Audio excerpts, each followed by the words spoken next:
नमस्कार, स्वागत है आप सभी का। मैं हूं आपके साथ शावनी पटनायक। बुलेटिन की शुरुआत करेंगे बड़ी खबर के साथ। देहरादून से बड़ी जानकारी। जिलाधिकारी सोनिका का बड़ा एक्शन, लापरवाह अभियंता के विरुद्ध एफआईआर के निर्देश। बड़ी जानकारी, अहम खबर आपको बता रहे हैं। इस वक्त की बड़ी खबर, पीडब्ल्यूडी में कार्यरत है लापरवाह अभियंता। उप जिलाधिकारी ऋषिकेश में दी तहरीर। अधिशासी अभियंता धीरेन्द्र, बड़ी जानकारी आपको बता रहे हैं। जिलाधिकारी सोनिका का बड़ा एक्शन, जहां लापरवाह अभियंता के विरुद्ध एफआईआर के निर्देश।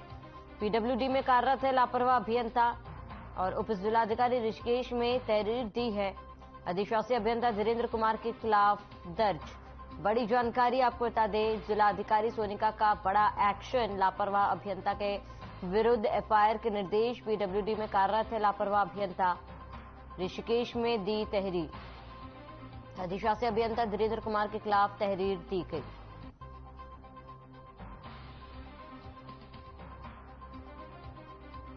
लापरवाह अभियंता के विरुद्ध एफआईआर दर्ज। पीडब्ल्यूडी में कार्यरत है लापरवाह अभियंता, उप जिलाधिकारी ऋषिकेश में तहरीर दी है।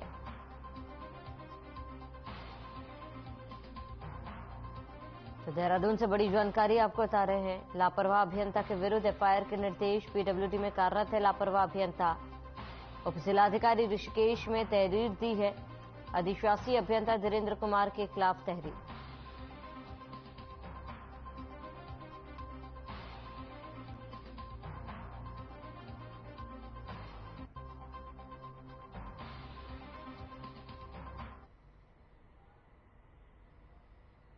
तो देहरादून में जिलाधिकारी सोनिका का बड़ा एक्शन, जहां पर लापरवाह अभियंता के विरुद्ध एफआईआर के निर्देश दिए गए हैं। पीडब्ल्यूडी में कार्यरत है लापरवाह अभियंता, उप जिलाधिकारी ऋषिकेश में तहरीर दी है। अधिशासी अभियंता धीरेन्द्र कुमार के खिलाफ तहरीर, और लंबे समय से शिकायतें मिल रही थी।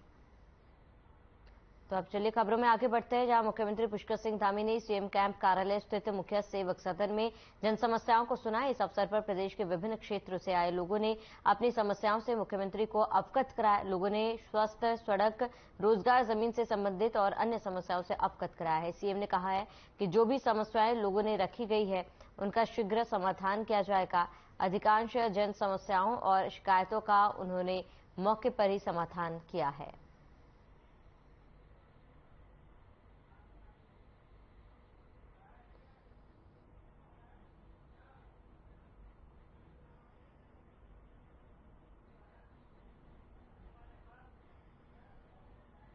तो कई समस्याओं का समय पर समाधान किया जाएगा। सीएम ने कैंप कार्यालय में समस्याएं सुनी और लोगों ने समस्याओं से सीएम को अवगत कराया।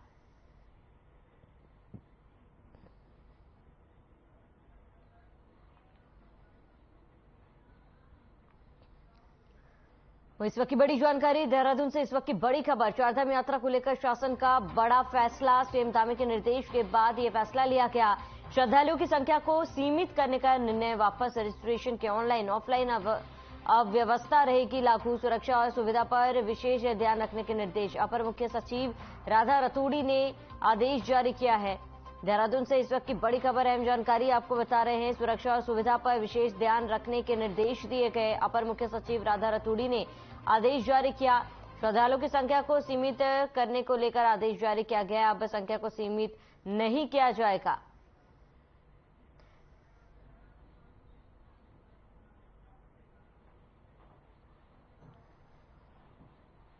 वहीं उत्तराखंड में पिछले कुछ सालों में पहाड़ी गांव में बड़ी संख्या में पलायन हुआ है और इस पलायन की वजह से गांव खाली हो गए हैं। और इस वजह से दूसरी तरफ बहुत तेजी से अब जंगली जानवरों और आम लोगों के बीच में संघर्ष बढ़ता जा रहा है। पिछले कुछ सालों में कई ऐसी घटनाएं हो चुकी है जहां पर जंगली जानवर द्वारा आम लोगों पर हमला किया गया और इस दौरान कई लोगों की मौत भी हुई है।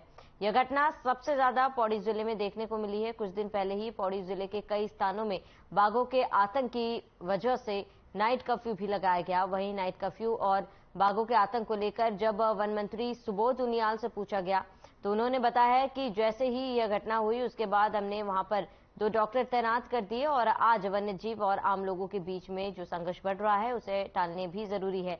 विभाग द्वारा वहां पर 3 डिवीजन के कर्मचारी भी भेज दिए गए हैं, साथ ही पिंजरे भी लगाए गए और ताकि बाघों को पकड़ा जा सके।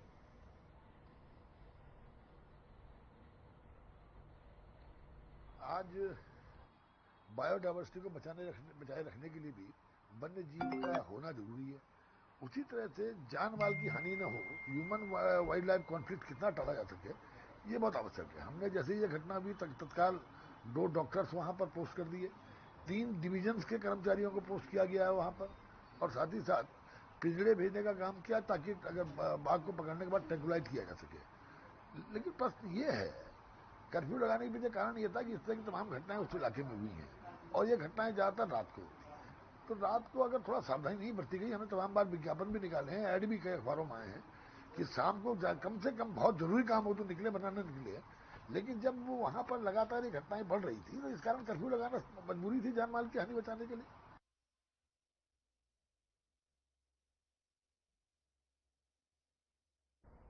पूर्व मुख्यमंत्री हरीश रावत पदयात्रा पर जनता के सामने धामी सरकार की नाकामियों को उजागर करेंगे, जिसको लेकर बीजेपी प्रदेश प्रवक्ता नवीन ठाकुर ने हरीश रावत पर कटाक्ष करते हुए कहा है कि हरदा का नाम ऐसे ही हरदा नहीं पड़ा, क्योंकि हरीश रावत जहां भी गए, जिस सीट से चुनाव लड़े, उस सीट से वहां की जनता ने उन्हें हराने का काम किया। इतना ही नहीं, वो एक ऐसे नेता है जो मुख्यमंत्री रहते हुए 2-2 विधानसभा क्षेत्र से चुनाव हारे हैं, इसीलिए वो पहले ही जनता के द्वारा पैदल किए जा चुके हैं। इसलिए अब उनके पास पदयात्रा करने के सिवाय और कुछ बचा ही नहीं है।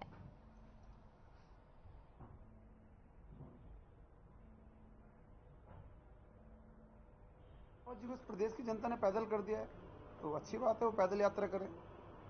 हरीश रावत का नाम हारदा इस प्रदेश से नहीं पड़ा, चाहे हरिद्वार से हारे हो, चाहे लाल कुआं से हारे हो, चाहे उधम सिंह नगर की एक और सीट से हारे हो, जहां जहां हरीश रावत गए वहां वहां इस प्रदेश की जनता ने उनको हराया है, इसलिए वो पैदल कर दिया, इसलिए वो पदयात्रा निकाला।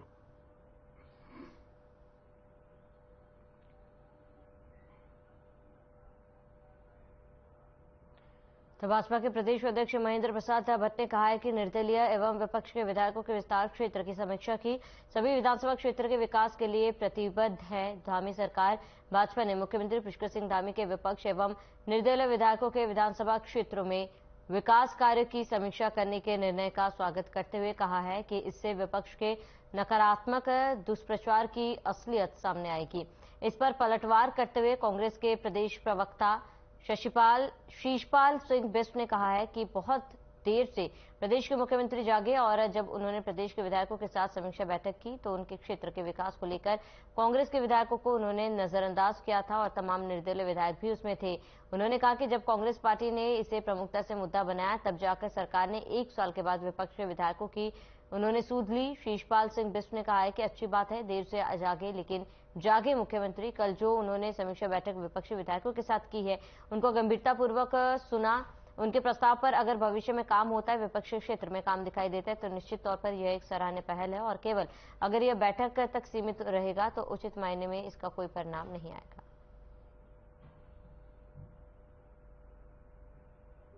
देखिए, बहुत देर से प्रदेश के मुख्यमंत्री जागे, और जब उन्होंने प्रदेश के विधायकों के साथ समीक्षा बैठकें की थी उनके क्षेत्रों के विकास को लेकर, तब कांग्रेस के विधायकों को उन्होंने नजरअंदाज किया था, और तमाम निर्दलीय विधायक भी उसमें थे।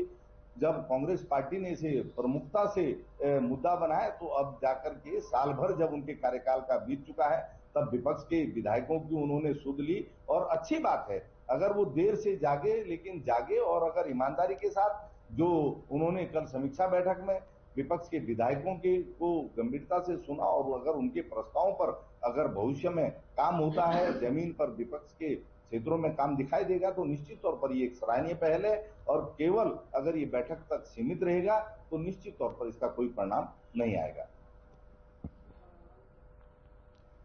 बीजेपी के प्रदेश अध्यक्ष महेंद्र प्रसाद भट्ट ने राहुल गांधी पर कटाक्ष करते हुए कहा है कि वो अपना राजनीतिक चश्मा उतारकर चारधाम की यात्रा करे और सरकार की जो तैयारियां हैं उनको देखे।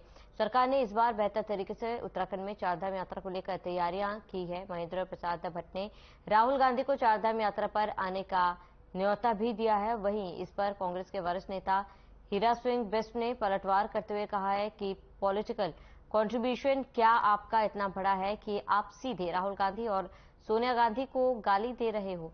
यह तो वह सिर्फ अपनी कमियां छुपाने के लिए कर रहे हैं।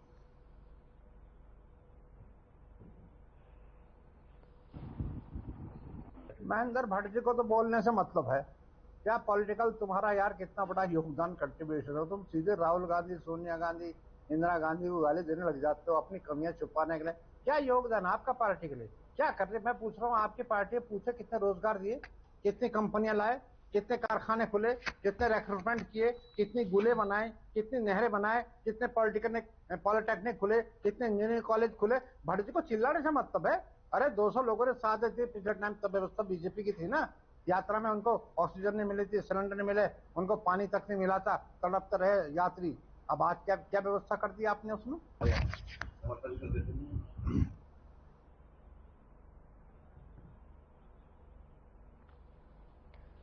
गदरपुर के खेमपुर गांव में 50 वर्षों से वर्ग 4 की भूमि पर खेती कर रहे किसानों को दरकिनार कर राजस्व विभाग की टीम भूमि की हदबंदी करने पहुंच गई, जिस पर टीम को ग्रामीणों और किसानों के कड़े विरोध का सामना करना पड़ा। मामले की गंभीरता के चलते राजस्व विभाग की टीम बिना हदबंदी किए वापस लौटी और इस दौरान किसान अशोक बावरी ने बताया कि वह तीसरी पीढ़ी से यहां पर खेती कर रहा था। प्रशासन द्वारा गलत कारणों और गलत कार्यों के चलते किसी गलतफहमी में रहकर हमारी जमीन पर कब्जे का प्रयास किया जा रहा है, जो कि पूरी तरह से गलत है और हमारे विरोध के बाद टीम वापस लौट आई है, जबकि हमारे मामले का विवाद न्यायालय में विचाराधीन है। किसान नेता विक्रम सिंह गोराया ने बताया कि वर्ग 4 की भूमि जो कि कांग्रेस के शासनकाल में भूमिधरी की हो रही थी, उसको वर्ग 5 में जानबूझकर कर दिया गया और किसानों को जमीन छीनने का प्रयास किया जा रहा है। और इस दौरान नायब तहसीलदार देवेंद्र बिष्ट ने कहा है कि डिग्री कॉलेज के लिए भूमि की आवश्यकता है, जिसके लिए खेमपुर गांव में हदबंदी करने गए हुए थे। किसानों की विरोध के कारण हदबंदी का कार्य नहीं हो सका।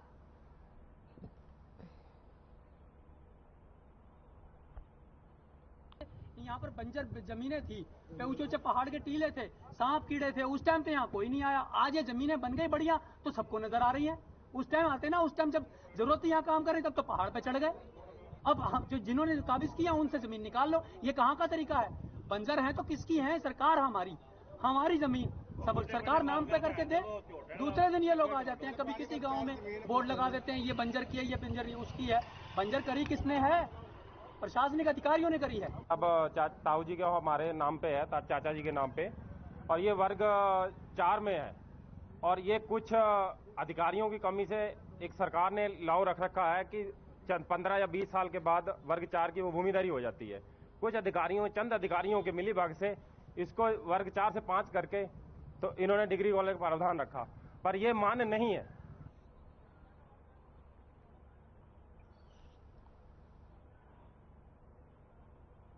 चारधाम यात्रा के शुरुआती चरण में हेलीकॉप्टर से पुष्प वर्षा श्रद्धालुओं के ऊपर होगी। इस पर कांग्रेस के वरिष्ठ नेता हीरा सिंह बिष्ट ने कहा है कि सरकार बताए कि हेलीकॉप्टर से वर्षा होने के बाद क्या जनता को राहत मिलेगी। वो पर्यटक उत्तराखंड में आएंगे, क्या उनको राहत मिलेगी? इससे तो सिर्फ और सिर्फ सरकार का प्रचार होगा। साथ ही हीरा सिंह बिष्ट ने सरकार से सवाल पूछते हुए कहा है कि कितने मेडिकल कैंप की व्यवस्था उन्होंने रास्ते में की है, कितने ऑक्सीजन सिलेंडर की व्यवस्था उन्होंने की गई है और इसके अलावा यात्रियों के ठहरने की क्या व्यवस्था की गई है, सफाई की क्या व्यवस्था की गई है।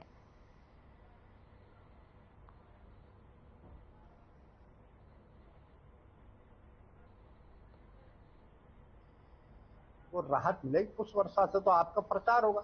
2 दिन टीवी में वो चलता रहेगा पुष्प वर्षा, वो दिखाते रहेंगे। अरे यार, उनको ये बताओ कितने आपने मेडिकल कैंपों की व्यवस्था रास्ते में, क्या ऑक्सीजन सिलेंडर की है, रुकने की कितनी व्यवस्था की है, सफाई कितनी व्यवस्था है, परिवहन की क्या व्यवस्था है? पैदल यात्री जाएंगे जो जाएंगे। हरिद्वार में पिछले टाइम की तरफ से दवा घोटाला हजारों करोड़ रुपए का हुआ था। तो अल्मोड़ा जिलाधिकारी वंदना के नेतृत्व में प्रशासन की टीम ने तहसील सोमेश्वर के अंतर्गत कई क्षेत्रों का स्थलीय भ्रमण और विकास योजना का निरीक्षण किया। जिलाधिकारी ने मंदिर में पर्यटन की सुविधाएं करने के लिए अधिकारियों को निर्देश दिए। इसके बाद जिलाधिकारी ने गैलिक के ग्रामवासियों से मिलकर उनकी समस्याओं को सुना। ग्रामीणों ने जिलाधिकारी के पास ग्राम के संपर्क मार्ग के सुधारीकरण की मांग की है, जिस पर जिलाधिकारी ने वन विभाग के अधिकारियों को निर्देश दिए हैं कि बटिया मार्ग के लिए प्रस्ताव बनाकर प्रस्तुत किया है और इसके पश्चात जिलाधिकारी ने ग्राम नैनोली में पहुंचकर ग्राम चौपाल लगाकर ग्रामीणों की समस्याओं को सुना।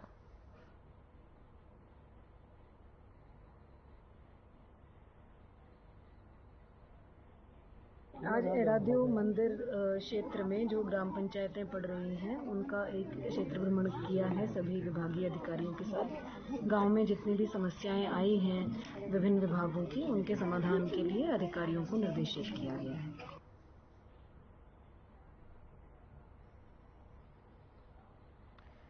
तो गणतंत्र दिवस की परेड में प्रथम स्थान पर रही उत्तराखंड राज्य की झांकी मानस खंड का अल्मोड़ा जिला मुख्यालय मॉल रोड पर स्वागत किया गया, जहां नगर पालिका परिषद ने झांकी का स्वागत करते हुए झांकी रथ को हरी झंडी दिखाकर विभिन्न क्षेत्र के लिए रवाना किया।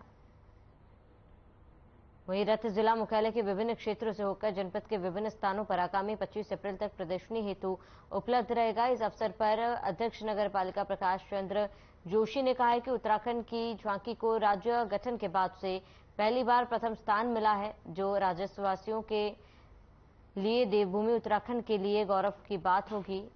उन्होंने कहा कि इस झांकी में जागेश्वर मंदिर, कॉर्बेट नेशनल पार्क, एपण कला, योग तथा वनों का समावेश किया गया है। उन्होंने झांकी के शिल्पियों को बधाई देते हुए कहा है कि उनके द्वारा बहुत सुंदर एवं आकर्षक झांकी बनाई गई है।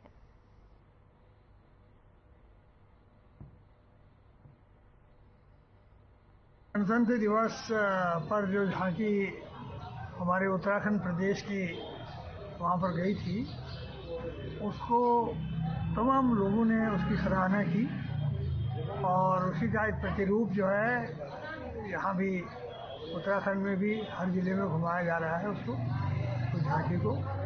और इस झांकी को अभी हरी झंडी दिखा करके हमने आगे के लिए रवाना किया है। ये झांकी बहुत सुंदर बनी है। जो भी इसके शिल्पी हैं, जिन्होंने भी ये झांकी बनाई है, इसका जो प्रारूप तय किया है, बहुत सुंदर प्रारूप तय किया है। उसमें हमारे उत्तराखंड के मंदिरों का समावेश है, उत्तराखंड के जो हमारे पक्षी हैं या उत्तराखंड का जो हमारा मुख्य पशु है, उसको भी उसमें चित्रित किया गया।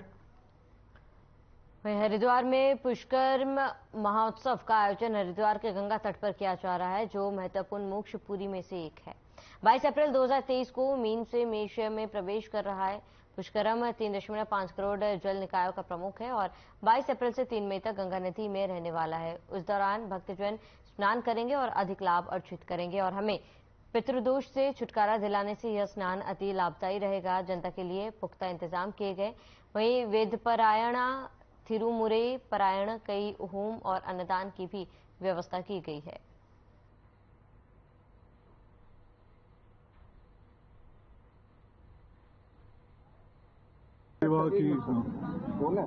सर क्या नाम है आपका?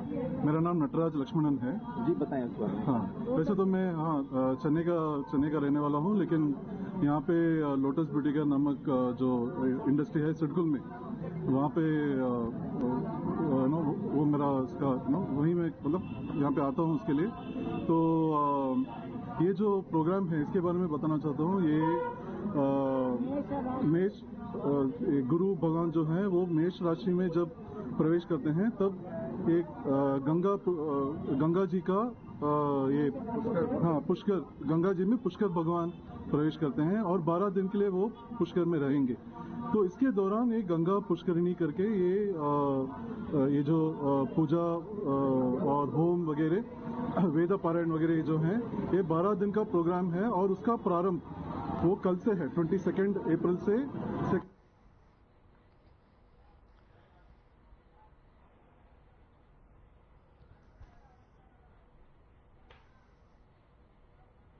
जसपुर नगर क्षेत्र के शहरी और ग्रामीण क्षेत्रों में शांतिपूर्ण तरीके से अलविदा जुम्मे की नमाज अदा की गई है, जिसमें मुस्लिम धर्मगुरुओं ने ईद उल फितर त्योहार को शांतिपूर्ण और भाईचारे के साथ मनाने की भी अपील की है।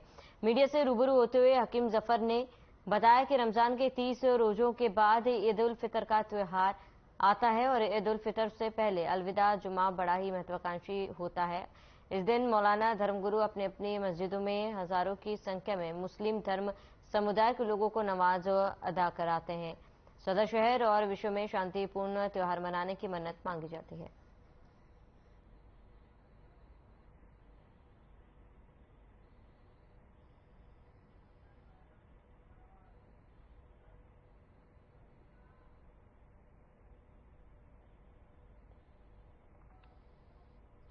ईद पर्व को लेकर आज का दिन अलविदा जुम्मे के रूप में मनाया जा रहा है। कल ईद पर्व को लेकर खुशियां मनाने की तैयारियां भी लोग जुट गए हैं। ईद की खुशी में गली चौराहे सजाने की तैयारी चल रही है। वहीं आज जसपुर का नजारा कुछ और ही बयां कर रहा है। आज जसपुर नगर पालिका परिषद के वार्ड नंबर 9 के सभासद हाजी मोहम्मद यूसुफ अपने आप को असहाय मानते नजर आ रहे हैं, जिसे लेकर अन्य वार्डों के सभासदों ने हाजी सभासद के समर्थन में उतरकर सभासद का हौसला अफजाई करते हुए पालिका अधिशासी अधिकारी शाहिद अली को साथ लेकर वार्ड का निरीक्षण किया, जिसमें वार्ड नंबर 5 व 9 में मोहल्ले की नाले नालियों गंदगी कूड़े से भरी पड़ी है। सड़कों की सफाई व्यवस्था पूरी तरह से चरमराई हुई है।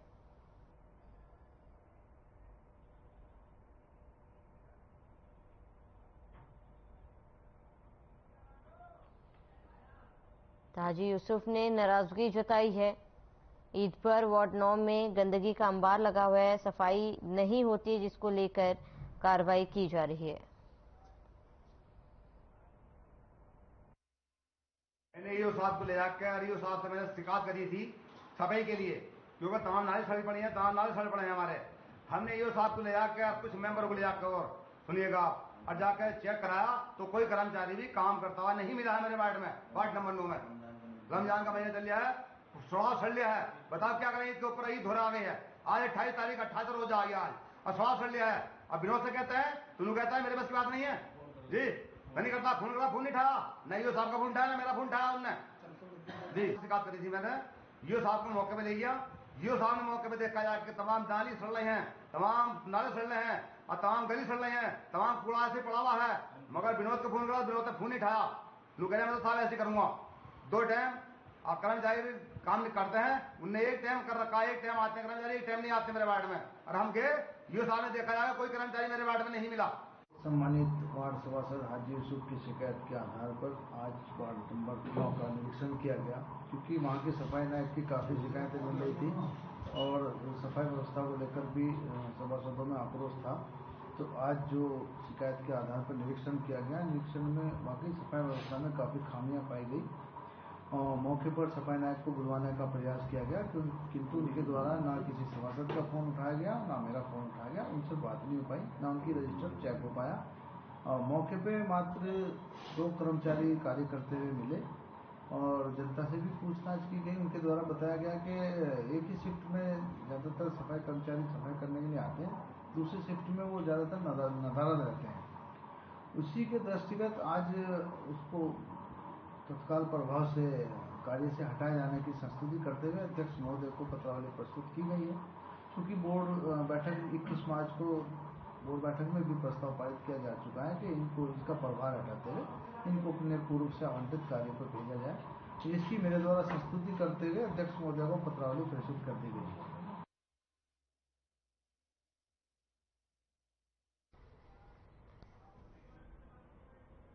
और चलिए, इसके साथ इस बुलेटिन में फिलहाल में इतना ही। देश और प्रदेश के तमाम बड़ी खबर के लिए बने रहे हमारे साथ।